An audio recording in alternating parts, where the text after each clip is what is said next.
Has ARK's Unreal 5.5 upgrade actually fixed anything? Well, the problem is it's a really vague answer. Technically, yes, but there's so many variables that it's not just a clear yes. Now, fair warning first, I won't pretend to be some graphics guru here, but I've performed extensive tests comparing both ARK in its Unreal 5.2 version against its Unreal 5.5 version using a variety of graphic settings with on-display performance throughout to hopefully give you an idea of what to expect. But that's just the problem. There's so many graphic settings, it can become confusing on what's best to select, especially discovering you'll get a completely different experience depending on your brand of graphics card, and that's before we can begin to explain onboard graphics cards for both Xbox and PlayStation.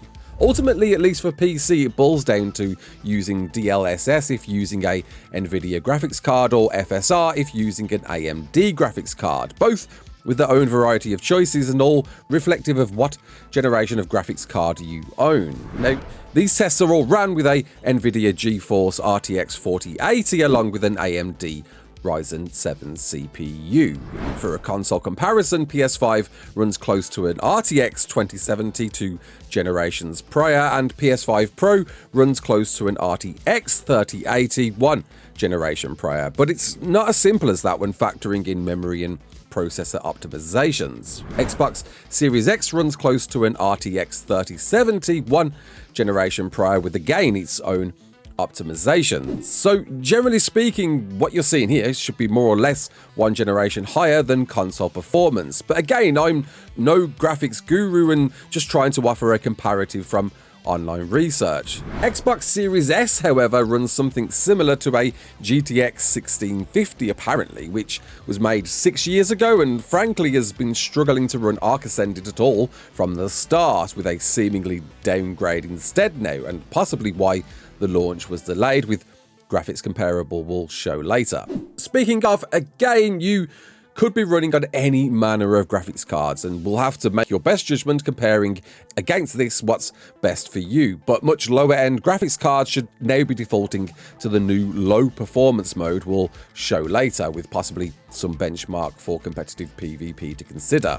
Whatever you're using, frames is where it's at, right? And this is all about getting that sweet 60 frames per second and keeping those frames throughout to run ARK Ascended as close to as intended, but capping your settings to something that can lock those frames in. Developers Wildcard assured with this arrival some immediate performance benefits with further graphical and performance improvement long term as they continue on. Though worth noting, the original announcement for the 5.4 upgrade that later got changed to 5.5 promised an approximate 20% overall performance boost on all platforms, specifically addressing memory management, reducing hitching and stalling, and future-proofing graphic improvements in the future such as better, longer-range lumen, that's lighting results.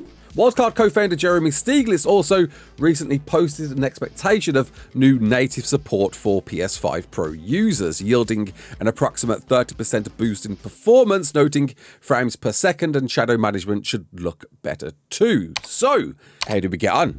Running the game in similar locations following the same routes as both a player and a dyno on almost every map bar the island, because I didn't want to mess with the mods because the mods are apparently pretty broken as we speak. So I didn't want to ruin my single player save, but we played on the center instead, which is pretty much the island, right, in terms of assets. The first tests you can see here are all ran with the graphics set to epic, with of course DLSS because we've got a Nvidia card in both performance and then quality modes, because originally performance was where I was getting that 60 frames per second with 5.2, and it looks like quality can just about keep me at 60 frames per second with this upgrade, with frame gen turned on because you can't turn it off. Weirdly, if you try to, it just automatically goes back to on. And if you don't know what frame gen is, it's a technique of using deep learning AI models to generate frames in 2 frames of a game rendered by the graphics card. Though there is a way around this apparently. There's a command called r.fidelityfx.fi.enabled0 that apparently turns this off, though for this example, seeing that you can't turn it off by default, we kept it on with VSync on as well. And if you don't know what VSync is, that ensures that each video frame is displayed on the screen at the correct time without screen tearing or stuttering.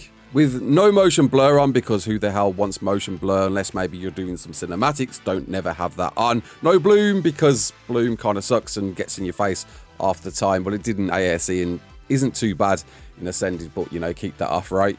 Light shafts on to allow some pretty light beams pillaring through. Low light enhancement on. Foliage and fluid interaction on, with a distance multiplier and limit of 4 and quantity of 3, with footstep particles and decals on. HLODs on, with a GUI 3D widget quality of 0.5, and of course no cinematic lighting, and you'll see why later. And between these two settings, I mean, you be the judge yourself, as we're running our character through each map, with a few creature mounts as well to try and push the limitations a bit more, with some speed running through maps a bit quicker, with of course now rendering stuff at a much faster rate. And it's worth noting, I think with one of these, I forgot to turn VSync on. Like, this is what I'm saying. There's so many different options to select. It can be confusing and an easy mistake to not forget to turn certain options on, or not even know about certain options. But hopefully this is giving you a bit of an idea. As said before, I have found that with this Unreal Engine 5.5 upgrade, that I'm just about allowed to push to quality DLSS settings and still get that 60 frames per second. No, not completely locked, especially when going into menus as well. There's definitely a drop there, and there is still drops all around the board. It's not super consistent. There's a marginal improvement, but it's not amazing. It's not the life-changing thing I expected it to be, or didn't expect it to be, because I never expected it to be the amazing solution I think a few people were hoping for. And I'll let this run for a little bit longer with a bit of music so you can get a good idea.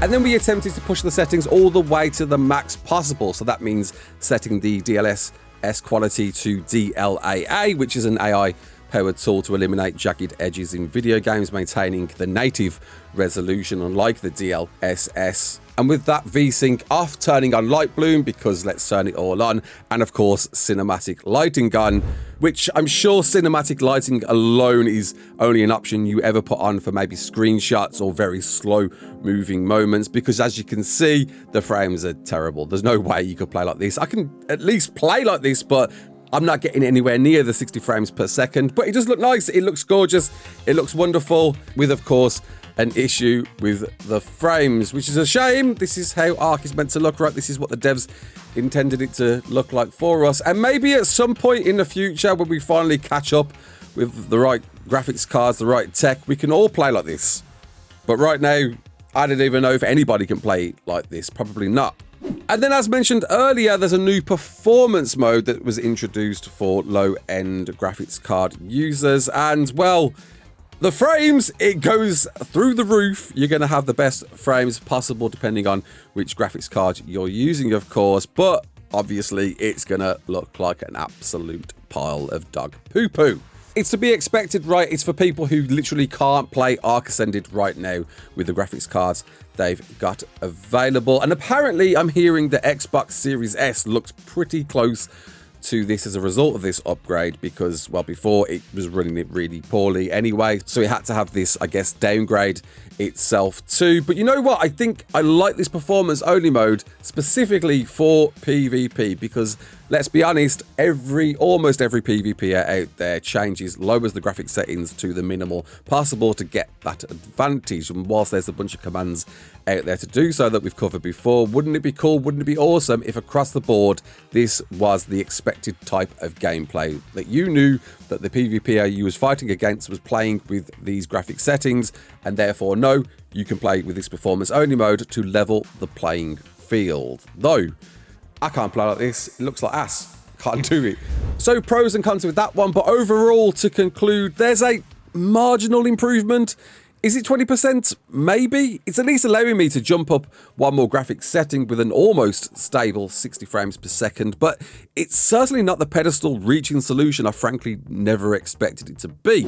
And results aren't resounding across the board either, with more reporting and improvement, but still a fair percentage reporting worse. But in reply to this poll, the bigger problem I still see here is with so many different platforms and with so many different graphic settings, there's no definitive answer on what the perfect solution is for you to run the game well. There's no simple tick box to make it run like this, nor can there be.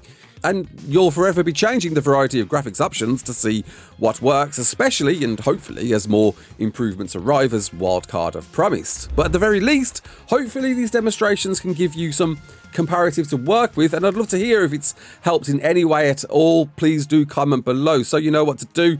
Do all that, let me know. Until the next one, my name is Raasclark. Don't forget to like, share and subscribe, and as always, peace out.